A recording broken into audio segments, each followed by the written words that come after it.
Good afternoon, everyone. I'm Blaise Mishtal, GINSA's Vice President for Policy, and it's my pleasure to welcome you to a GINSA webinar on an Israel at War update. I'm honored to be joined by two of GINSA's distinguished fellows, Major General Yaakov Abendrohr, former National Security Advisor to the Prime Minister of Israel, and Major General Amikan Norkin, former commander of the Israeli Air Force. Generals, thank you both for being with us. I guess we have some breaking news that we can start with. General Amador, we've just received news of Israeli airstrikes over Khan Yunis that I believe were targeting Mohammed Sinwar. Is there anything more that you can tell us about the strikes and who Sinwar is and why he's important? First, Sinwar took the command of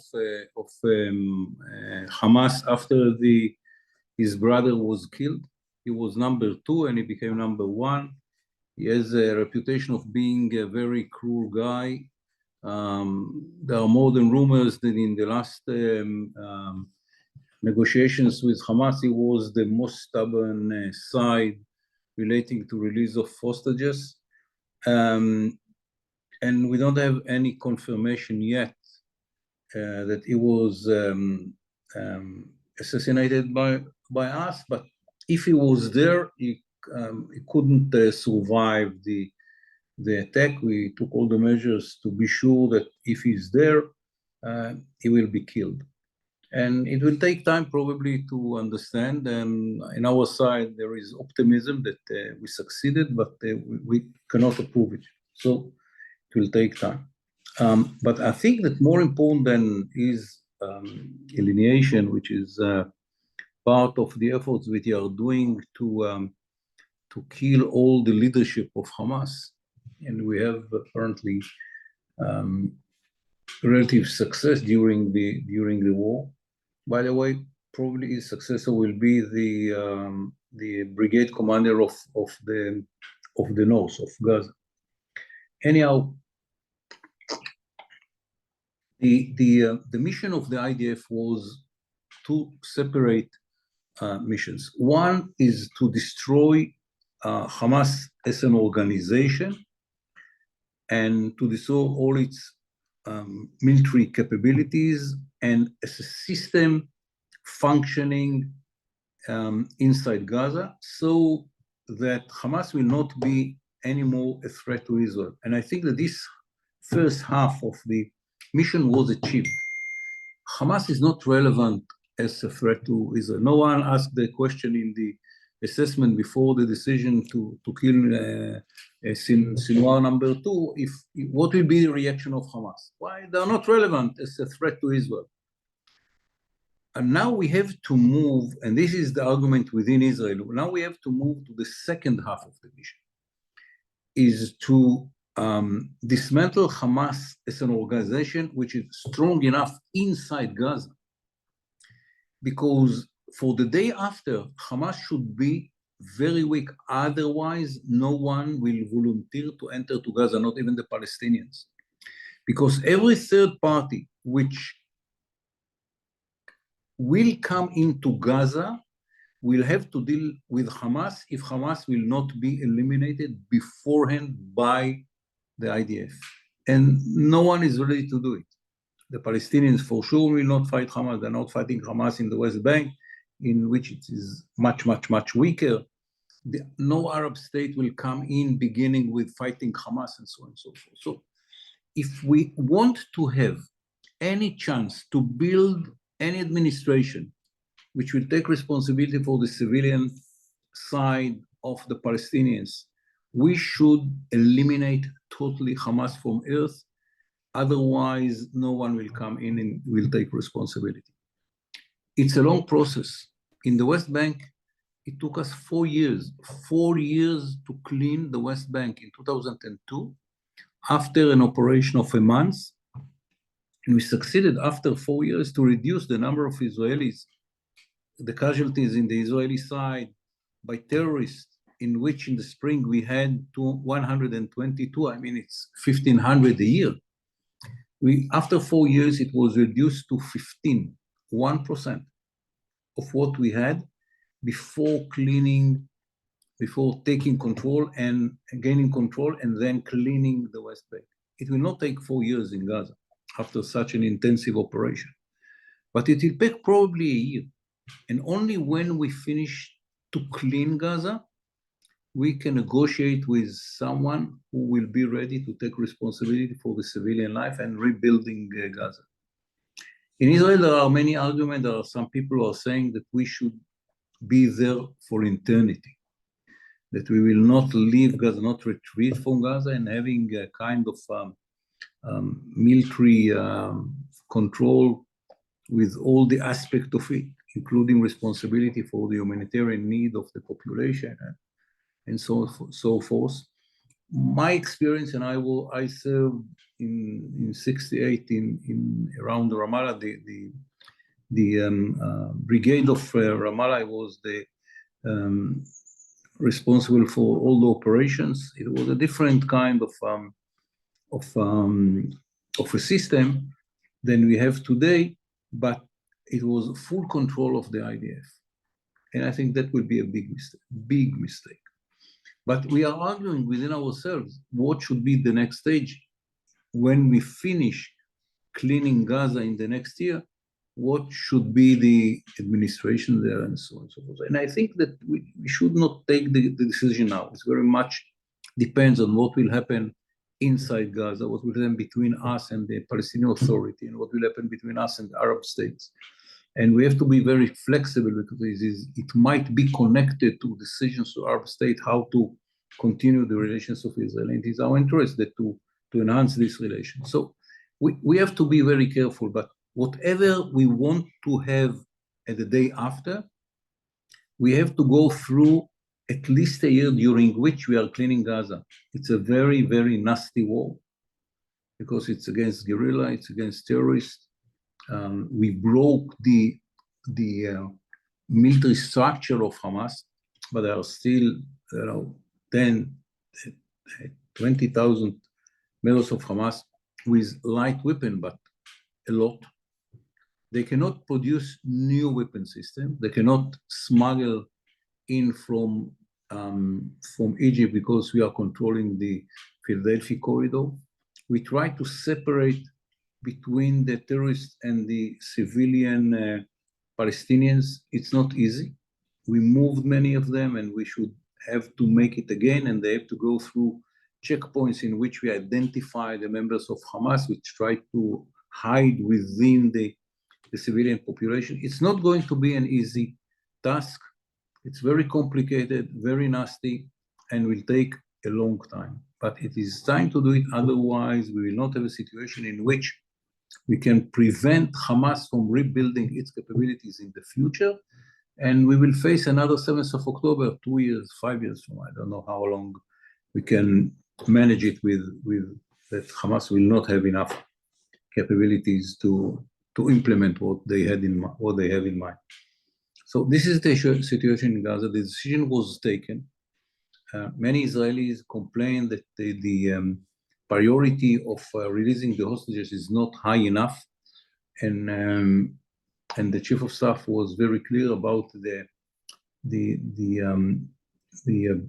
ability of Hamas to kill some of them or many of them during the war. If it will be an assessment within Hamas that we are going closer to the hostages, it's a risk that the decision makers decided to take for achieving the main strategic goal is to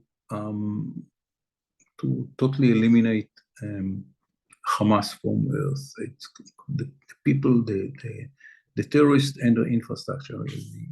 Many kilometers of tunnels that we have to blow, we succeeded to cut it. It is not functioning anymore as a system in which you can enter in the north part of Gaza and get out after going underground in the south.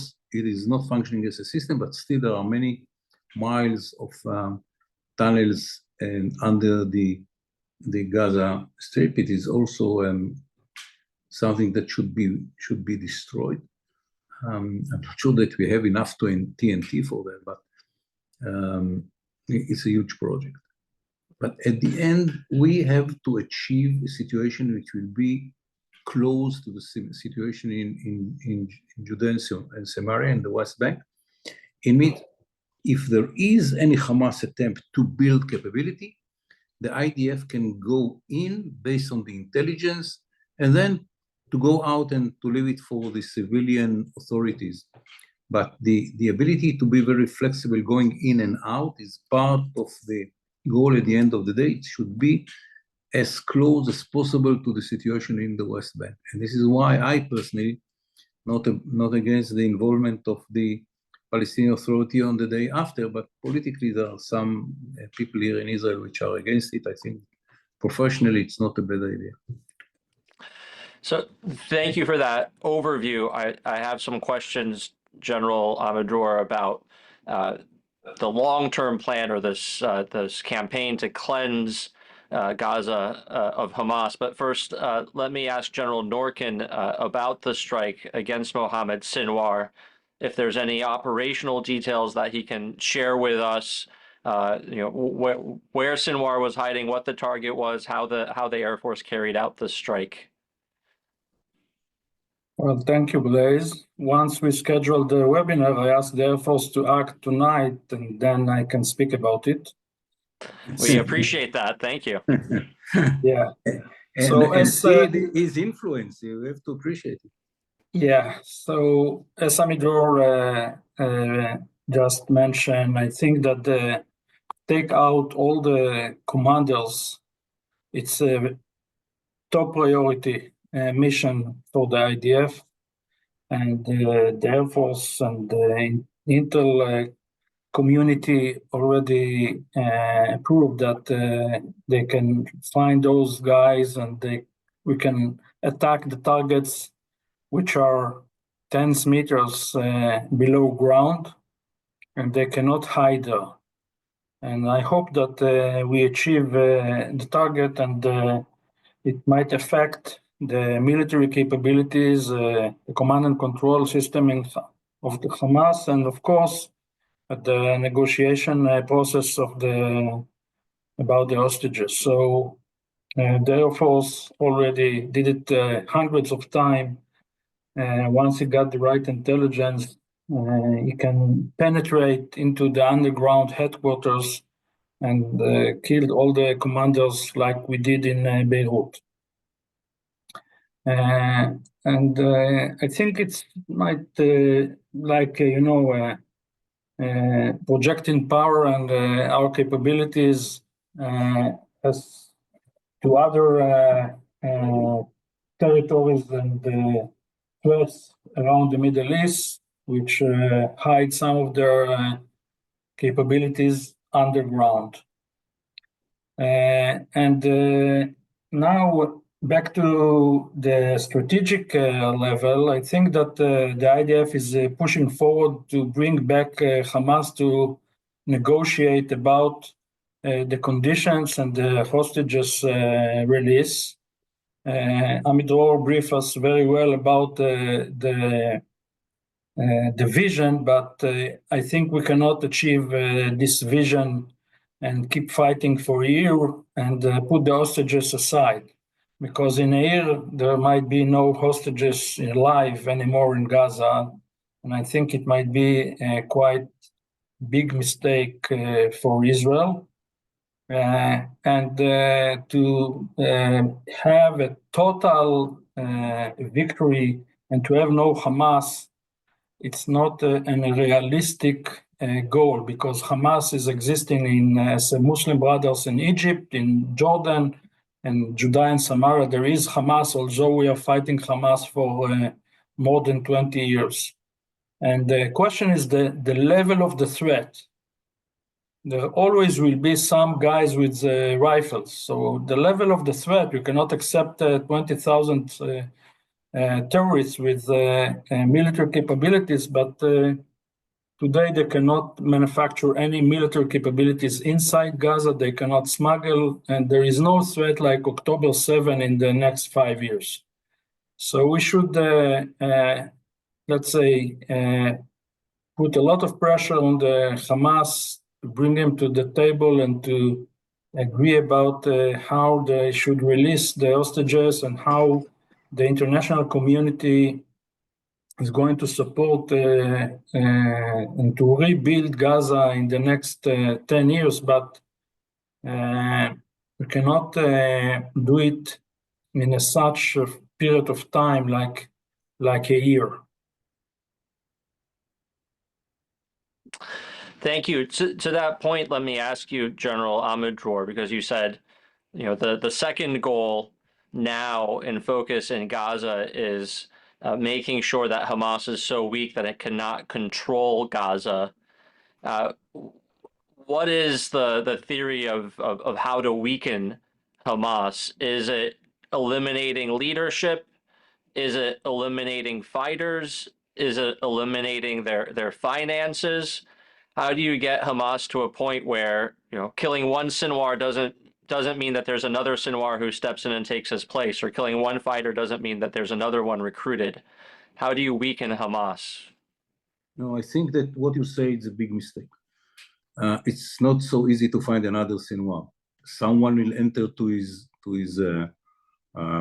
shoes, but it is not the same guy. We're not with same capabilities. Yes, after Hezbollah, they had the two nominations of people substituting Nasrallah. None of them is Nasrallah. None of them is Sinwar. That is a big mistake. Numbers, it's not the issue of number, it's number of who are the guys. And if losing 20,000 people with a lot of experience and training and so on and so forth, you recruit another 20,000 that are in the age of 17 without any experience, yes, you have the same number, but you don't have the same capabilities. And at the end, this is what we try to achieve. We don't pretend to eliminate the idea or to eliminate the capabilities of people to being recruited by the organization. But what we want is to level to take down the capabilities that they had. And if at the end we have Hamas in Gaza, which will be at the level of threat as Hamas in the West Bank, we know how to live with it. And this is not, that will be a good situation for our point of view. And it is not true that if you are eliminating someone and they are nominating another one, that it is the same. In most of the cases, it's not the same. Not all of them, but in most of the cases. For example, Nasrallah took the position of the secretary after we killed the previous one, and he probably was as good as the previous one. But it's not true about his successors. So it very much depends who is coming in and who was eliminated. And what we want to achieve is all what you just mentioned. We want to kill the leadership. We want to kill as many terrorists as possible, and to take the ability to produce and to move from one side to another. It will be very, very, very, very long and very, very nasty, but we don't have any other alternative. After the 7th of October, we have to change all our attitude. And if we will not face a big crisis somewhere else or any disaster in which we will have many casualties, I think that we can do it in the next year. Israel also announced last week a new plan for distributing humanitarian aid inside of Gaza. Can you tell us about that plan and how it fits with the military operation? No, it's not concluded yet. We are looking for ways to do it, that at the end of the day, it will be transferred to the population and not will be taken by Hamas. How it can be done, it's very, very problematic, because if a family is coming, taking all what they supposed to get, going back to the place in which they are, and this area will not be controlled by the IDF, Hamas will appear in the house and will take whatever they want. No one can stand against Hamas. This is why we have to make all the efforts for weakening Hamas. Only if Hamas will be weak enough that it cannot do it, then we will succeed to convince the population of Gaza, the people of Gaza, that they have a chance for the future. If Hamas will remain as strong as it is today, it doesn't matter where they will get the humanitarian aid. At the end, someone will appear in their house and will take whatever he wants. What are some of the options that Israel is considering for that disbursement of humanitarian aid? To separate the population, and they will be moved to areas in which we will do whatever we can that Hamas will not be there. As a strong organization, people from Hamas probably will be within the civilians, and by separating the organization and the organization apparatus from the civilians, to be in a position that giving the humanitarian aid to the civilians, the Hamas cannot take it for his benefits. How far, how much it can be done, I don't know. It is only the experience on the ground will tell us how if it is a successful attempt or a failure one. I believe one of the options that's been discussed, though, is the use of private security contractors. But this is a technical issue. If it will Okay. be this contractor or another contractor, but the idea was to separate the civilians from the terrorists and then to bring the humanitarian aid into the hands of the civilians. That will be done by the IDF or by the private companies or by I don't know who. It's a technical question that hadn't decided yet. When JINSA conducted its assessment of the Gaza war about a year ago with a group of American generals, one of the things that we wrote about is that while Hamas was called terrorists, perhaps not often enough in the Western media, but that they really had to be better understood as a terrorist army, and that in many ways Israel was fighting against a conventional military force at the time a year ago. And now, as you said, General Amadror, it's a weaker, more splintered group. It's more like fighting a guerrilla force, which makes me wonder, is the U.S. counterinsurgency playbook more relevant now in this current operation than it had been previously in Gaza? There is very good cooperation between the American military organizations, all of the services, and Israel. Part of it thanks to JINSA. And I'm sure that our people are more than ready to learn from the Americans. But after a year and a half of war in Gaza, I think that our experience is probably very good. Maybe just the last question on Gaza. Yesterday, we saw the release of Eden Alexander, the U.S. American-Israeli hostage that was being held by Hamas in a deal that I guess was negotiated between the U.S. and Hamas. Does that impact Israel's strategy in Gaza at all, or negotiations between Israel and Hamas for the other hostages? No, it didn't change anything in our strategy. We were clear from the beginning. We are not going to pay any price for this release.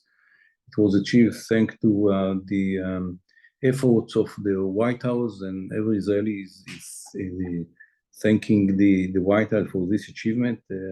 One Israeli is out of these barbarians. We have to thank the president and all the people which helped to achieve it. But it didn't change the strategy of Israel. As we said, we postpone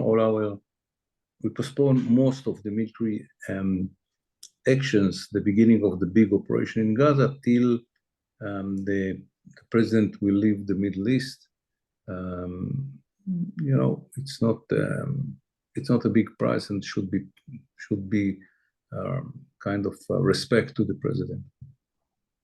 And if I may say, and take the opportunity, Blaise, we know that Idan is an American citizen, and I learned today that in the war, 43 soldiers, which are not Israeli citizens, lost their life. So we should appreciate those families that sent the boys and the girls to serve in the IDF, although they are not living in Israel. Absolutely. Speaking of deals struck by the U.S., we recently, last week, heard President Trump announce a ceasefire with the Houthis over the Houthis supposedly pledging not to attack any more commercial shipping. That deal did not include any mention of Houthi attacks on Israel. And I think we have seen several since, including, I believe, one today. What is the status of the conflict between the Houthis and Israel? There is no change. Today they launched 3 missiles. Only one, or 2 of them had been intercepted by our system, and another drone, long-range drone, which didn't reach Israel. I was surprised by the fact that the Americans declared that they are stopping the war against the Houthis without putting pressure on the Houthis to stop launching missiles into Israel. But it's a legitimate decision of America, and I probably will see in the future more attacks of the Israeli Air Force on Yemen, because now we have to fly more often to the 2,000 kilometer and to do what the Americans could do from 200 kilometers. We know how to do it, not in the same amount of numbers that the Americans could. We don't have the real-time intelligence that the Americans had, and they could react immediately to any piece of information, something that we cannot do because the flight is very long. But Israel will have to continue to bomb the Houthis from time to time. It's not a huge problem in Israel. It's inconvenient. We have to run from time to time to the shelters, but it's not something which is changing the strategic equation or the situation of Israel. What is more important for us is these 3 issues: is to finish the job in Gaza, to understand what is going on in Syria and to behave after understanding it, and to take care for the nuclear project in Iran. Is Israel receiving American assistance in defending against the Houthi launches, either from assets in the Red Sea or the THAAD that's in Israel? Yes, I think the General Norkin is in a better position to answer. First of all, I completely agree about the top 3 that Amidrov just mentioned. The Israeli Air Force, the IDF, work very closely with the AFCENT, the CENTCOM generally, and especially AFCENT, of course, with the defense of the American Defense Forces, which are deployed to Israel, and each of those intercepts, we are intercept those ballistic missiles shoulder to shoulder with the American soldiers. So the cooperation is a very, let's say, high-level cooperation. And I hope that the American operation destroy some of the Houthis' capabilities. So they got less missiles, less cruise missiles, and the American attacks maybe destroy some of the headquarters, and now they can understand the price, but we are going to be there. Because I just went out from my shelter, the office in Tel Aviv, 3 hours ago, and we cannot accept every 2 days a missile, although it's not going to change our strategy. Is there intelligence sharing still going on between the U.S. and Israel on Houthi targets? Yes. And It seems, at least to date, that Israel has been more focused on hitting targets in Yemen that had economic value to the Houthis, or potential for the shipment of weapons, or so hitting around Hodeida port, for example, rather than necessarily hitting their military capabilities directly. Is that a fair assessment? And is that a strategy that would change now that the U.S. is not involved in the campaign? I think that we should act with both hands, military capabilities and national capabilities. And by that, we achieve the highest effect over the Yemen threat. Thank you, General. General Amador, I wanted to go back to what you said was the second highest priority for Israel, and maybe ask you the question that you posed, which is what's going on in Syria? Okay, well, in the north, we are very active in Lebanon. In every attempt of Hezbollah to rebuild its capabilities, we are reacting. There is a kind of arrangement based on the agreement that we signed with the Lebanon and the Americans, and the side letter of the Americans is the basis for our actions. The UNIFIL is declaring that they found 200 and something caches of Hezbollah, and they gave it to the Lebanese army to clean it and to take all the weapon out of it. We are very strict in our decision not to let Hezbollah to rebuild itself, and whenever we identify someone which is important enough within Hezbollah going around the South Lebanon, we kill him. We just did one killing today. Every facility which might be used for manufacturing or spare parts and so on and so forth, we bomb without hesitation, if it is in Beirut or if it is in Debka, which is the northeast part of Lebanon. We don't hesitate. Saying that, we have to take into consideration that unlike in the past, Hezbollah doesn't have any way to refill its stores.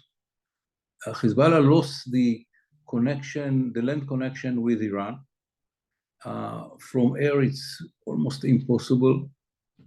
And from sea, we are very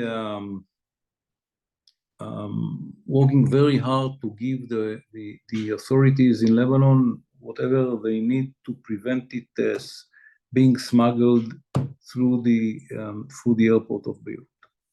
So Hezbollah found itself in a very, very delicate situation in which even if they try to smuggle something from Syria or to build something on the other side of the border, the new regime in Syria is very hostile to Hezbollah. So theoretically, we should be very happy. But what we know is that in the Middle East, unlike many other places, the enemy of my enemy is not always my friend. And we are very suspicious about Mr. Julani, who became Mr. Sharia, became from Al-Qaeda warrior to be a Western guy with the suits and tie. We are very suspicious, but we are giving him the chance to show, and maybe after this meeting between him and the president, it will be even better, more open. If you look of what he did to the Alawite and the Druze, you have to be very suspicious. If you see what he changed in the everyday and night life in Damascus, you have to be very suspicious. Someone told me that the only place in which you can judge him and he cannot lie is the education system, because what he's teaching is the new generation is what he thinks. If you want to know what he thinks, go see the text of the book that he is teaching.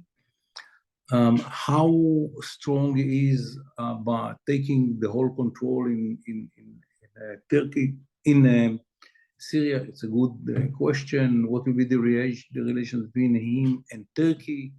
another question. So it is more question mark than an answer. And we are very cautious. We move the border a little bit to the east, 10 kilometers. We are controlling the peak of the Mount Hermon. We destroyed the Air Force, did a marvelous job, and destroying all the hardware of almost all the hardware of the Assad regime army, so that they cannot take control immediately, having these capabilities. We destroyed tanks and aeroplanes and artillery and so on and so forth, missiles, so on and so forth. But we are still looking at him and try to understand. It was published that we have under the table or under the radar negotiations in Azerbaijan. If you ask me if it's logic to make it, the answer is yes. The Azerbaijanis have good relations with Turkey and with Israel, and this is a place in which both feel, I think, secure enough to speak. I don't know if there are such dialogues. I don't know what are the results of dialogue, but we should try to understand, to investigate what we are facing. And until now, we don't know. And this is why we are very cautious and we are not pushing. We have good relations with the population in the Golan Heights on the other side of the border. Just today, it was published that we saved the life of a Syrian girl, which was injured during the inside the battles. And we are ready to help even more than that. As it was published, we tried to have kind of connection with the Druze minority in Jabal Druze, and to not let the regime to butcher them as they did in Jeremiah.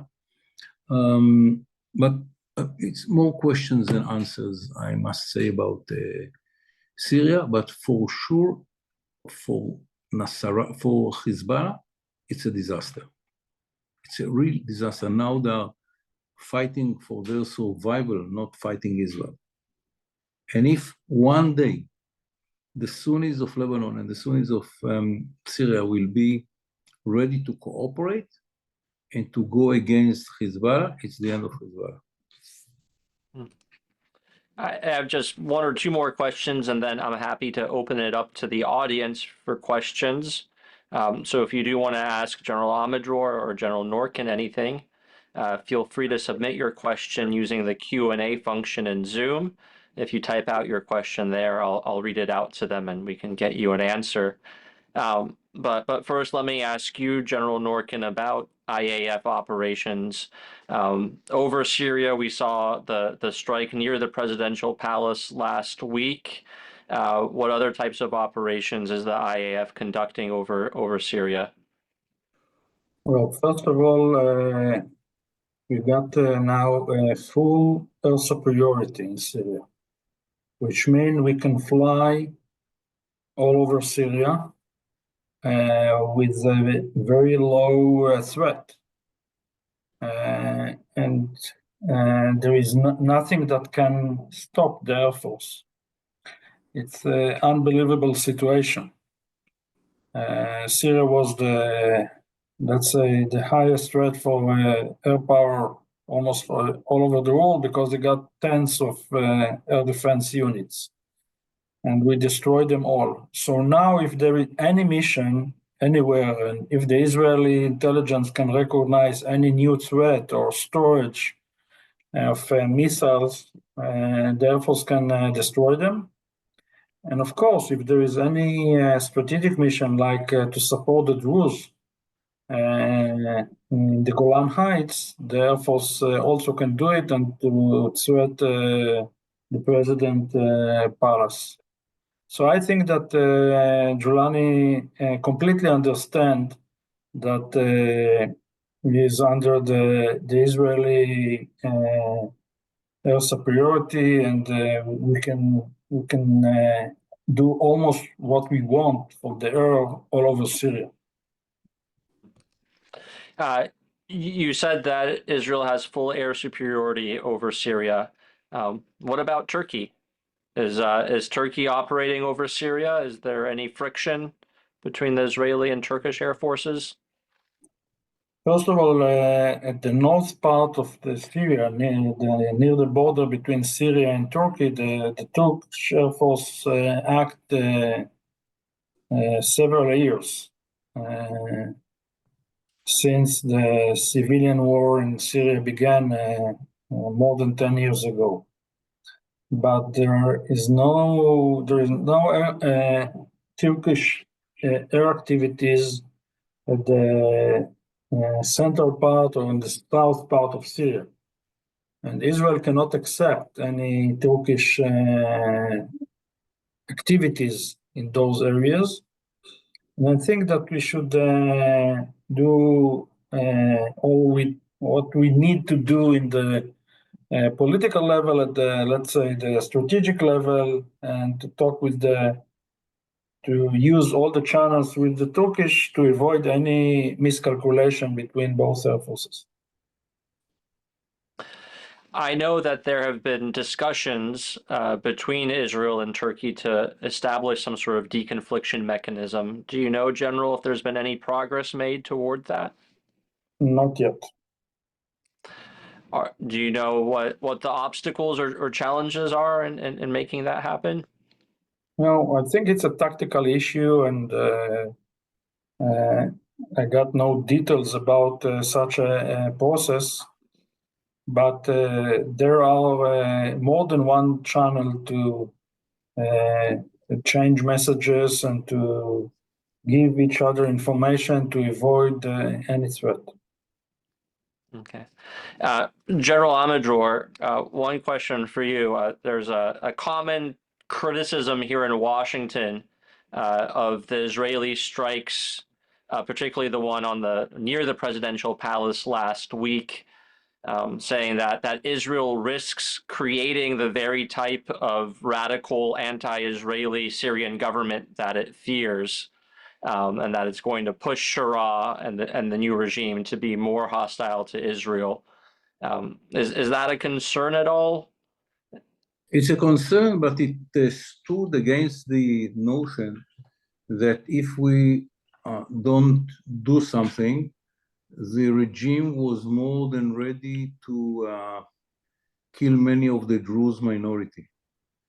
And they have the reputation of killing many of the Alawites in the northwest, and we didn't want them to do the same to the Druze minority near Damascus or in the Druze mountain.